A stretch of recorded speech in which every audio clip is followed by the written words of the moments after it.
Welcome to First Time Buyer Stories, where I chat with real life first time buyers and get some insight on their home buying journey.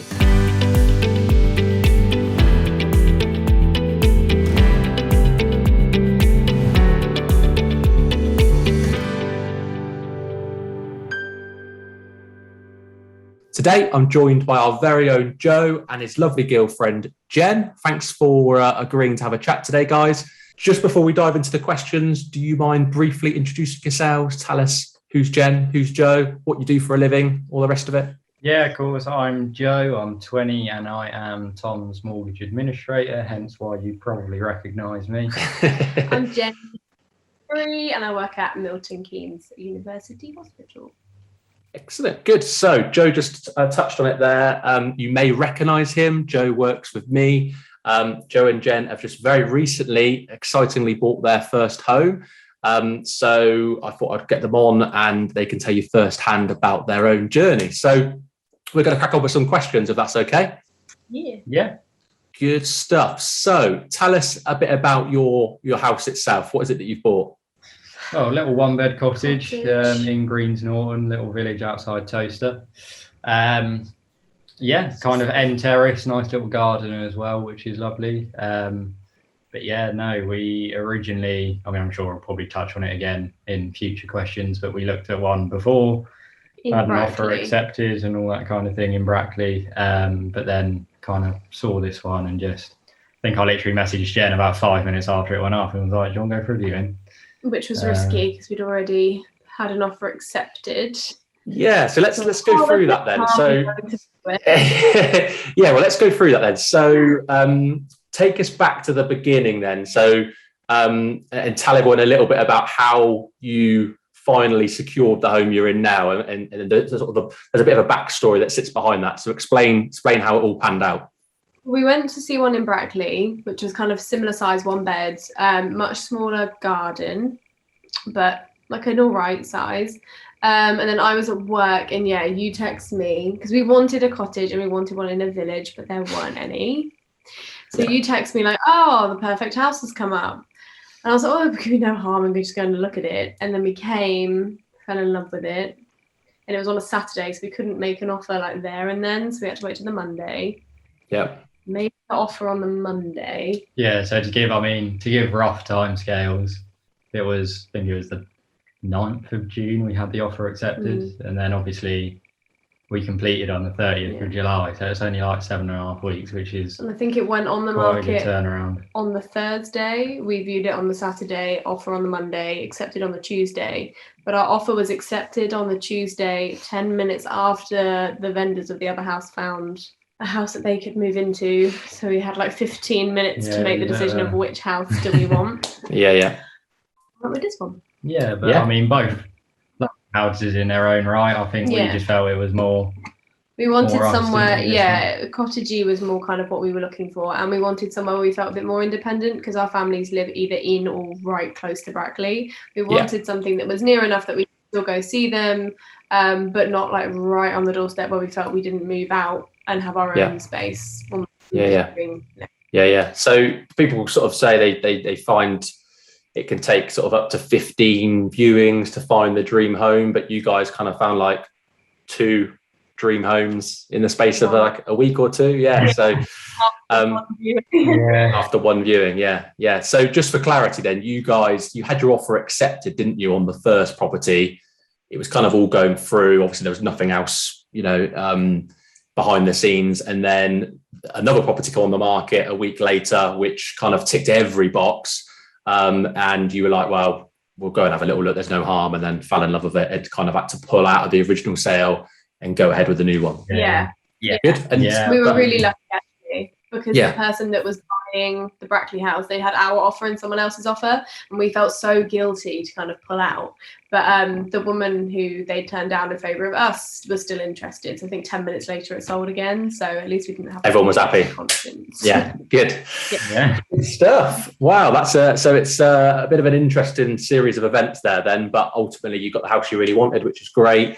So take us back to the beginning then. How did you guys save for your deposit? Coronavirus.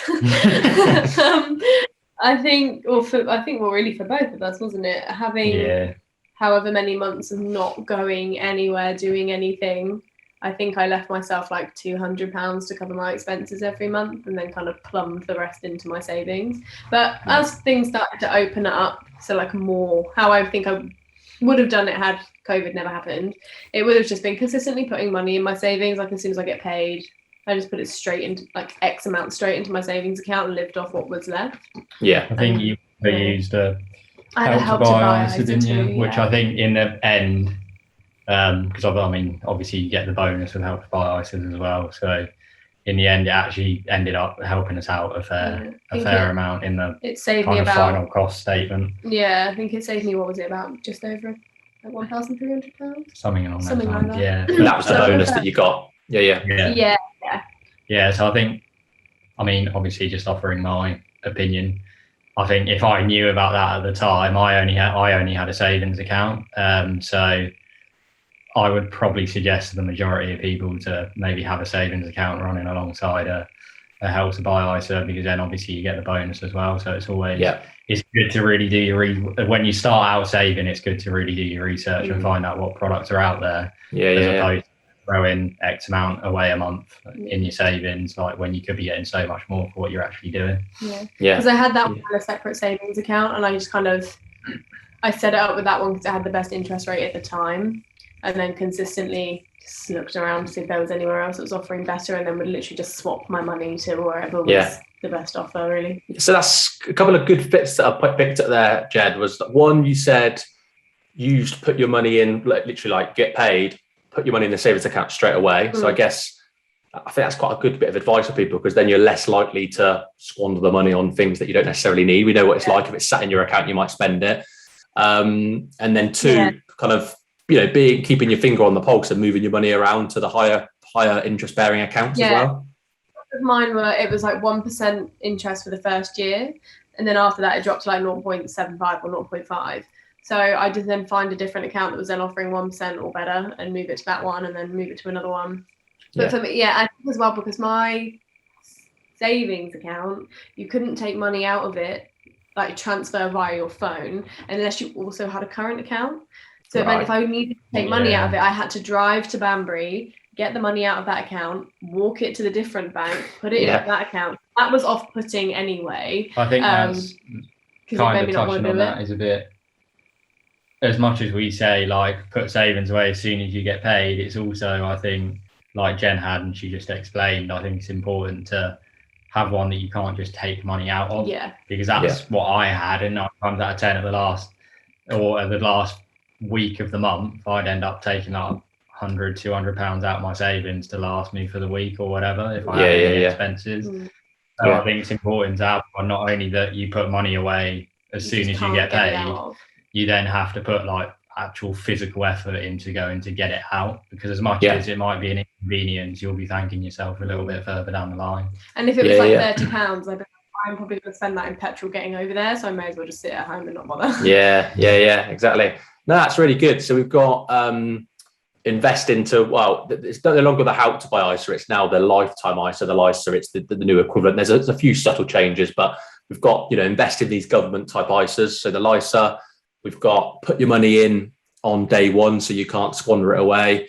And then, I don't know what, pick a bank which is the furthest away, or a no access savings account so you can't get hold of the money as well. Seems like a good idea too. Good. No, that's really good. Perfect. Okay, good. So moving on then from the deposit, what would you say was the most stressful part of the process for you guys? What do you mean besides moving in with Jen? Or wow. There's no down, honestly. I'm only messing. No, it was, I think for us it was a relatively stress-free process, but I think without almost blowing our own trumpet, I think we did everything the lender needed us to do in the first place to obviously secure the mortgage. We did everything the estate agent needed us to do. Did everything the solicitor needed us to do. It was just being on time, wasn't it? And I mean, I say this like I had much of an involvement. It was you, obviously, with your job, just start dating someone that works at mortgage advisors is personally my advice. No, but I think like all the emails, we responded to them quickly. Yeah. If they asked for anything, it was like then clarifying what they wanted, so we didn't waste time sending them stuff and going, oh no, that's actually not what we meant this. So I think it was all that kind of side of things, and just paying it when it needed to be paid. Like as much as it was painful, there's no good time to spend that amount of money. So it was just getting it done, really. I think it's also, it almost links into the fact that obviously buying your first house is always going to be daunting and scary, but again, like it pays dividends to really throw yourself into it almost. I mean, do it sensibly, of course, but I think like you're going to look back and think this is the process of buying like my first house. Like it's a really important step and something you should enjoy, not as much as it is stressful. It's something you should look back at and think, oh yeah, you know what, that process was really good. Like me and Jen will look back in 10 years time and probably laugh at what we did then. But I think it's just important to throw yourself in, just get everything done and just like try and enjoy it as much as possible, as well as obviously you're going to stress about it. I'm not going to lie, but just do it with a smile on your face and do it and just completely immerse yourself in it. I'd also say don't get too bogged down in like all the jargon, because I still have absolutely no concept of what probably 99.9% of the things that I have done are. In the moment they were like, this is what we need, and it was like, okay, great. If you ask me now what it was, I don't know. But like it was a lot of stuff. At the time, it was, oh my god, there are so many different words and I don't know what any of these mean. I'm never going to be able to do this. I'm never going to understand it. But having done it, I'm like, oh, I really didn't need to fret about the little, the small. I guess it's almost giving your trust over to the professionals, isn't it? You know, you trusted Joe and I to arrange the mortgage. We do it every day. You trusted the solicitors to do the legal part. They do it every day, rather than you trying to, yes, it's important that you understand it. You know that what you've got to do, but you don't need to understand every final detail and every last bit of mortgage and legal jargon. So that's a really good point. And I think, you guys are almost like textbook first time buyers, almost like the model example. Now, let's not escape the fact that Joe works for me. He works in a mortgage brokerage. He does this day in, day out, which of course helps. But it just goes to show, he wasn't doing anything that any other first time buyer could not do, was you, Joe? All you were doing was being on the ball, being proactive, asking questions, providing the information documents to me for the mortgage or to the solicitor for the legal side, keeping in touch with the estate agents. And, you guys, from the day you kind of viewed the property to when you got the keys was like 7.5 weeks, which no matter what you read online that you can buy a house in 8 weeks, you just can't. It's no more like 10 to 12. So to do it in under 8 weeks was just incredible, but it can be done by anybody. If you get all your ducks in a row, you get prepared, and you do what people tell you to do, and you trust the people that are involved, absolutely can happen. So you've got to, well done to you guys really for doing it. I think it's just being, it's not really childish, but just being nice. Like I think, especially because I used to work in customer service, if people are polite and nice to you, you are more willing to help. I think that was something, because we both had that kind of background. It was just we noticed like by being polite and just generally being pleasant, people were pleasant back, and it just made them were like, oh, actually, let me just see if I can do that now for you. Like, oh, give me 5 minutes, I'll speak to my manager. They were much more proactive because we were proactive and polite about it. And absolutely. For me, and it's a little bit cliche, but people do buy from people. And if you get on well with people and they can see nice, honest people, and they probably will go that extra mile to send your contract out in the post that the Friday afternoon rather than wait till Monday, or they might let you have that extra viewing so you can go and measure up. And I think it goes a long way. Just everyone gets stressed. It can be daunting. It can be overwhelming, but you can still be polite and do it with a smile and enjoy yourselves. And I think it makes a hell of a big difference. So. Yeah, that's a really another really good tip from you guys. So what would you say that you enjoyed the most about the process? I think, in fairness, I'm going to be straight up and just say I think I literally enjoyed all of it. Like, again, kind of going back to the fact it was like stress-free. And obviously I work with you doing it and kind of seeing, because as much as I put everybody else's mortgage through every day, help them get the keys to their house, completely different when you yourself are in that situation. I just enjoyed every bit of it, and I think it is an obvious benefit me working with you, because had I not worked with you, then I think I would have found it really, really daunting and quite scary, but I knew what was happening at each stage. So I was always almost quite comfortable in each stage as well, because I knew obviously the steps and the process. But yeah, I'd say, well, I think this kind of thing is such a good idea, because then you kind of know the steps from Yeah, the exactly. people. Like, obviously not everyone is you and works there, so by watching this, it gives you an idea of what's going on. I think it was also just trusting the two of you. Like, I didn't at any point, I used to say to Dad, like, you could honestly be going on like a couple's holiday to the Maldives. yeah, You might not have a question. I've just signed the things. Yeah. I think it's having that trust that I knew that you two were doing like everything you could, and I knew that my money was in safe hands and that the house was, so it was made it much more relaxing. Has Joe not told you yet that you don't actually own the house and you're just renting it? And you actually bought a yacht in Barbados. I had a sneaking suspicion when the brochures started coming. I'll still address it to you now. Good. I'm sure Joe wouldn't ever do that to you, Jen. Oh, I don't know. Good. That having families involved, like, especially with COVID, not being able to see them as much, like being able to bring my parents over and showing them it was really special. Yeah, and that's sort of what I wanted to ask, really. So now, what's it like? So you had this kind of dream and aspirations of owning a home, and it's like you picture yourself in the house and what it's going to be like. What actually is it like? Are you, is it just for you guys? Have you having friends and family over? Tell us what it's like in the first home and what you've been doing since you've been there. Eating. Yeah. Eating plenty, but no, I think we've had a couple of mates over, haven't we? Yeah, we had some friends over on the first. We moved in on the Sunday. We had friends over on the Monday night, and we sat and ate pizza on the floor because we live opposite a pub with a pizza. Nice. It's amazing. So that was handy. And then we had some friends over Friday and Saturday night. Yeah. But it's just nice to come home and just have our own space, and especially if it's been busy. Like, I'm not in a particularly talkative mood, and having to come in and be like, hi, was when you're really tired. I was like, I don't want to be rude, but I really want to go to bed. And it's just nice having that space and just spending time together. Like, we're so busy. Yeah. And we are such like family oriented people. Like, we will just want to spend all of our time with our family, but it's been nice to come home and just spend like the two of us and like cook dinner together and sit and eat together and not have all the distractions. It's quite nice. I think it's the little stuff that you realise when you move in, like you haven't got to worry about what your mum wants on the telly that night. No more Corrie and EastEnders. No more EastEnders. But it's just like the little things you don't even think about, and then you move in and you're like, oh my god, like this is my home. Yeah. It's just it's really nice to have, to be honest. Fantastic. And like, good. Have our family over and like treat them instead of like them coming home and then like them cooking dinner or them doing this, that, and the other. Like, my parents are coming over on Friday night. It'd be nice to like have them over to my house and let them feel like guests rather than they've got to be doing everything all the time. Absolutely, yeah. Bit of a role reversal after all these years. They've been looking after you. Now it's your turn to return the favour. Good, perfect. Yeah, I think there's been a lot of good kind of golden nuggets, if you like, coming out of these, these different hints and tips that you've already touched on earlier on. But is there any other bits of advice that you guys would give to first-time buyers other than anything we've already touched on?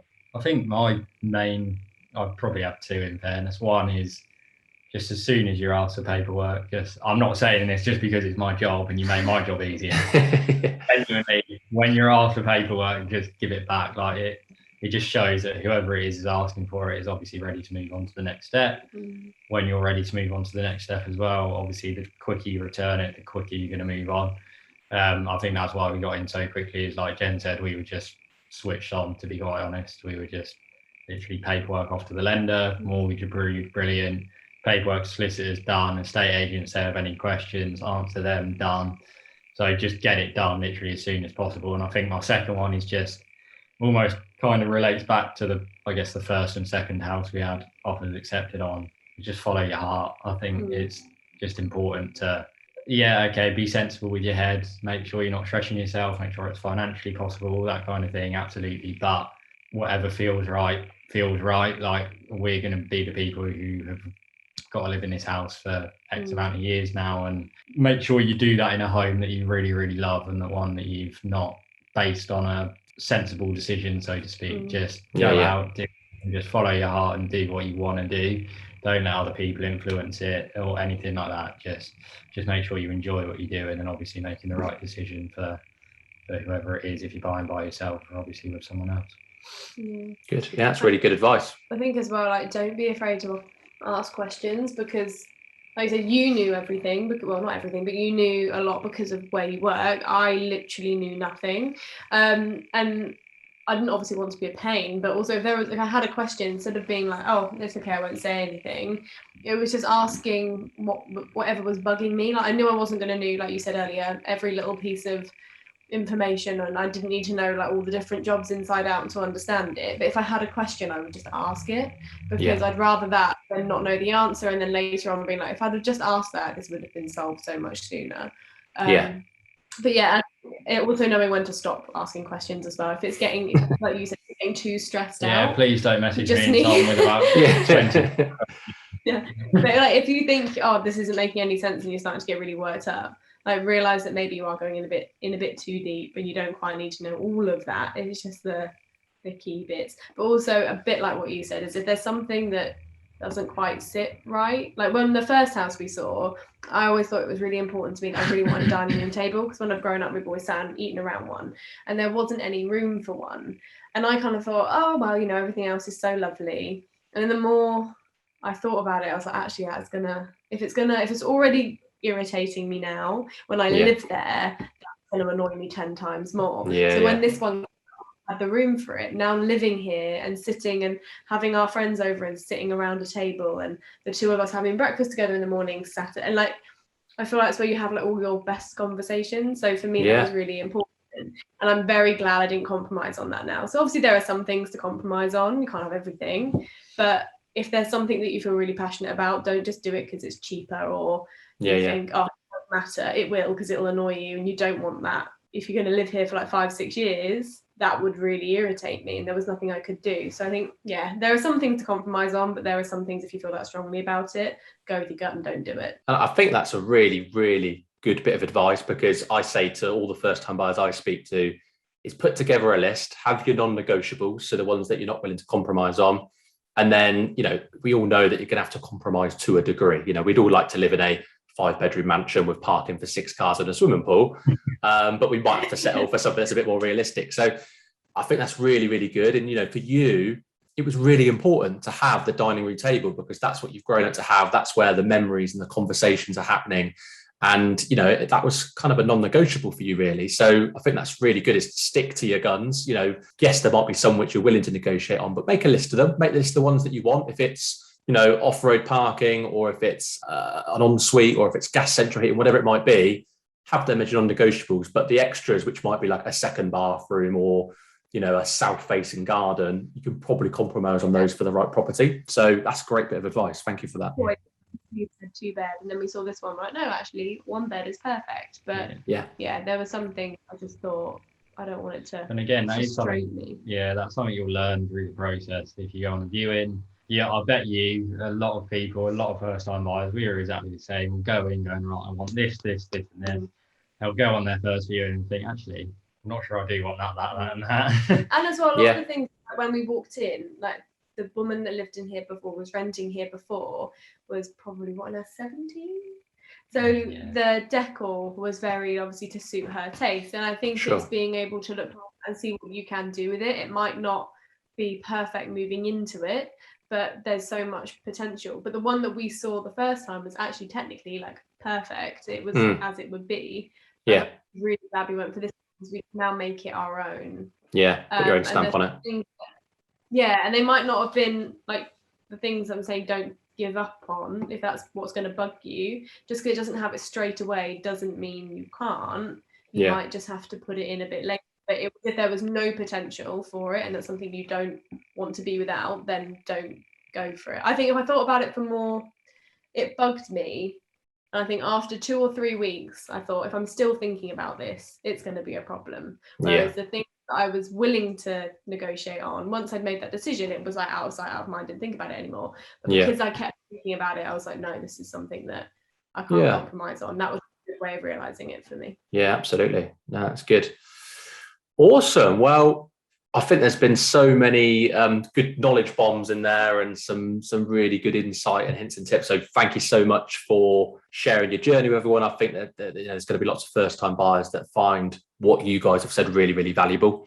So I think that's all from me. Is there anything else that you guys want to add to that? I think so. No, I think we're all good. All good. Yeah.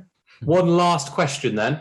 Finally, to wrap it all up, was it all worth it? I look at you sometimes and think, Yeah. maybe.